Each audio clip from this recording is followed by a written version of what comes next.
अस्सलाम वालेकुम। Welcome back to my channel Baji Parveen health and beauty tips से खुश आमदीद। आज की इस वीडियो में बात करेंगे खांसी का हवाले से, जो कि बहुत ज़्यादा बच्चों बड़ों को और बूढ़ों को हो जाती है खांसी। तो इसके बारे में आज बात भी करेंगे तफसील से, और इसका इसबाब भी बताएंगे, अलामत भी बताएंगे, और इसमें खांसी का शरबत तैयार करने का आज मैं नुस्खा लेकर आई हूँ, जो कि आप खांसी का शरबत घर पर तैयार कर सकते हैं। किन चीज़ों की मदद से, ये भी आपको मैं बताऊँगी। और आज हम तफसील से बात इसलिए करेंगे कि आज सर्दी के मौसम में बच्चों को और बड़ों को सबसे पहले खांसी का हमला हो जाता है। हमें जब नज़ला ज़ुकाम होता है तो हमें खांसी सबसे पहले हमें तंग करती है। रात के टाइम तो हम सो ही नहीं पाते। जब हम लेटते हैं तो हमें शदीद खांसी उठती है। जब खांसी उठती है तो हम सो नहीं पाते। तो हमारे फेफड़ों में जो है बहुत ज़्यादा कमज़ोरी हो जाती है। जिन लोगों के गुफ्ते मुताबिक कमज़ोर हो जाते हैं वो लोग, उनको खांसी का हमला बहुत ज़्यादा होता है। नज़ला ज़ुकाम बहुत जल्दी हो जाता है और खाना पीना भी मुश्किल हो जाता है। गले में खराश शुरू हो जाती है खांसी करते करते। और इसके अलावा मैदे में दर्द शुरू हो जाता है बाज़ लोगों के। हमें बहुत ज़्यादा खुश्क हो जाता है, हमारा मुँह खुश्क हो जाता है। खुश्की की वजह से हमारे को ये ज़्यादा हमला होता है। मज़ीद ऐसी मालूमाती वीडियोस देखने के लिए हमारे YouTube channel Baji Parveen health and beauty tips को सब्सक्राइब कीजिए और बेल आइकन को लाजमी प्रेस कीजिए।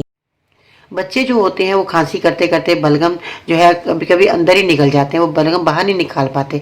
इस तरह जो उनको ज़्यादा तकलीफ होती है और सीना जगड़ जाता है। हम परेशान हो जाते हैं कि अब हम क्या करें। और इसके अलावा सर्दी के मौसम में जब ये हमला होता है तो सीने में भी बहुत ज़्यादा दर्द होता है। हमारे सीने में जब दर्द होता है तो मरीज़ कहता है अब हम क्या करें।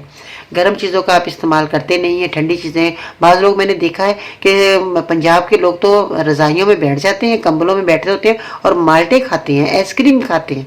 तो फिर सुबह उनका फिर हालत क्या होती है, खांसी, नज़ला, ज़ुकाम, छींकें आना बिस्तरे से निकलती है, उनकी तबीयत ख़राब। तो मैं ये कहना चाहूँगी कि आप इन चीज़ों का इस्तेमाल इस तरह ना किया करें। धूप में बैठ के खाएं, जो तरीकाकार है। ठंडी चीज़ों का अगर आप इस्तेमाल करें तो धूप में बैठ कर खाया करें। आपको ये फ़ायदा देगा, आपको ठंड भी नहीं चढ़ेगी और आपको फ़ायदा देगी वो चीज़। आज मैं सब्ज़ी बना रही थी तो मैंने सोचा कि जब मैं शलजम काटने लगी तो मैंने काटने से पहले मैंने कहा पहले अपने नाज़रीन को आज मैं खांसी का शरबत बता दूं, ताकि वो लोग जो है इस शलजम की मदद से खांसी का अपना इलाज करें घर बैठे ही। तो मैंने कहा सब्ज़ी बाद में काटती हूँ, पहले आपकी खिदमत में हाज़िर होती हूँ। तो मैंने शलजम लिया और आपके सामने इस वक्त हाज़िर हूँ। इसमें शलजम का आपने इस्तेमाल किस तरह करना है और इसका शरबत आपने किस तरह तैयार करना है। शलजम देखें कितना प्यारी चीज़ है और देखने में भी ये बहुत खूबसूरत है। शलजम अगर हम गोश्त में डालकर पकाते हैं तो ये बहुत फ़ायदेमंद है। अगर हम इसको पालक के साथ इस्तेमाल करते हैं तो हमारे लिए बहुत मुफीद है। शलजम जो है हमारे को खून की कमी जिन लोगों का है, खून पैदा करता है। इसको कच्चा इस्तेमाल कर लें तो ये बहुत ज़्यादा मुफीद साबित होता है। पका कर खाएँ तो सबसे बेहतरीन है। अगर हम इसको गोश्त में खाते हैं तो इसका जायका बहुत अच्छा हो जाता है। और ये सादा भी बना के खा सकते हैं, ऐसी बात नहीं है कि इसको गोश्त के साथ या पालक के साथ या किसी चीज़ के साथ ऐड कर बनाकर हम खाए जाए। सारी सब्जियां मिक्स बना करके हमें खा सकते हैं। तो ये बहुत हमारे लिए मुफीद है। जिनका खून साफ़ नहीं होता वो खून साफ़ इस शलजम की मदद से कर सकती हैं। शलजम को ज़्यादा से ज़्यादा पका कर खाएँ, कच्चा सलाद के तौर पर इस्तेमाल करें तो ये आपके खून को साफ़ करेगा, आपका चेहरे का रंग फेयर हो जाएगा। क्योंकि सर्दी में ये सौगात आती है हमारे लिए बहुत बेहतरीन, और जो कि हम इसका जो है फ़ायदा हासिल नहीं करते क्योंकि हमें पता ही नहीं होता। अगर हमें पता हो तो हम चीज़ों को इस्तेमाल करें ना। हम कहते हैं जी क्या खाना, बात तो मर्द शलजम को पसंद ही नहीं करते। वो कहते हैं आज आपने क्या पका लिया, बेगम से लड़ते हैं कि आपने शलजम क्यों बना लिए। होता है ना ऐसे कभी। तो शलजम तो हमारे लिए मुफीद है। आज जो मर्दों ने मेरी बात सुनी होगी तो वो ज़रूर शलजम को पकवाएंगे और खाएंगे भी। ठीक है जी। अब आते हैं नुस्खे की तरफ। आपने एक अदद शलजम लेना है, ज़्यादा नहीं, एक अदद जितना बड़ा मैं आपको दिखा रही हूँ इतना आपने शलजम लेने, इसके टुकड़े कर लेने छोटे छोटे। करने के बाद आपने 2 गिलास पानी लेना है।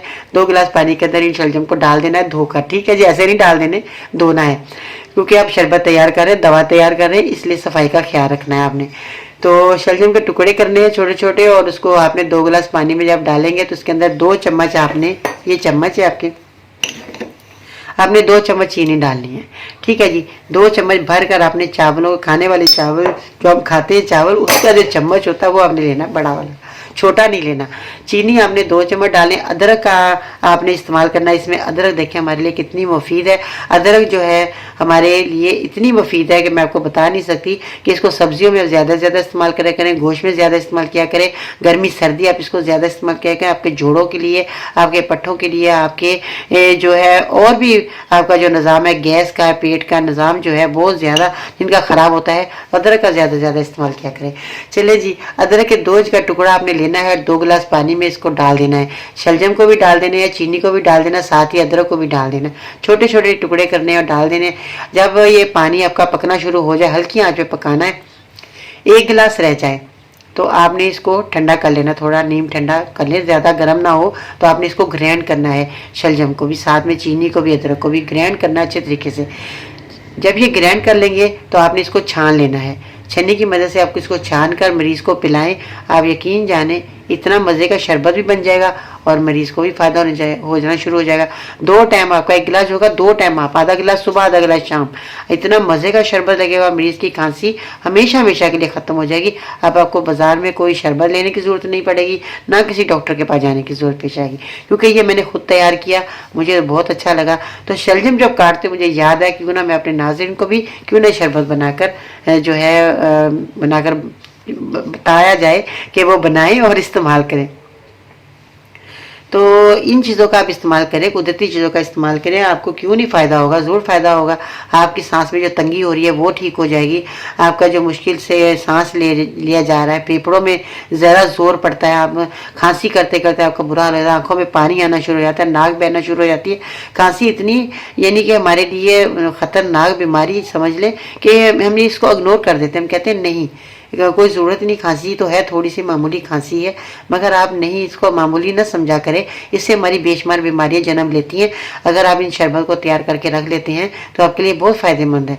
आप रोज़ाना बनाएं, ताज़ा बनाएं, आपके लिए बहुत अच्छा है। खाना भी तो बनाते हैं, आप शरबत भी तैयार कर लें, उसी वक्त बनाकर मरीज़ को दें।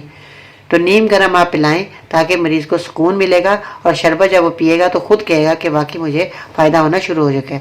महीना 2 महीने भी अगर पिलाते हैं तो ये बहुत आपके लिए मुफीद चीज़ है। हमेशा हमेशा के लिए आपकी खांसी ख़त्म हो जाएगी। और जो सिगरेट लोग पीते हैं, मैं तो उनको कहना चाहूँगी कि वो सिगरेट पीना बंद कर दें। और अगर आपको खांसी हो रही है तो आप इस शरबत को ज़रूर बनाकर इस्तेमाल करें। ठीक है जी, अपना ख्याल रखिएगा। चलते चलते एक बात भी याद आ गई, वो भी सुनते जाएं। बेवकूफ़ के साथ जन्नत में बैठने से अक्लमंद के साथ कैद खाने में बैठना बेहतर है। अपना ख्याल रखिएगा। बाजी परवीन के इसके साथ इजाज़त दीजिएगा। अल्लाह हाफिज़।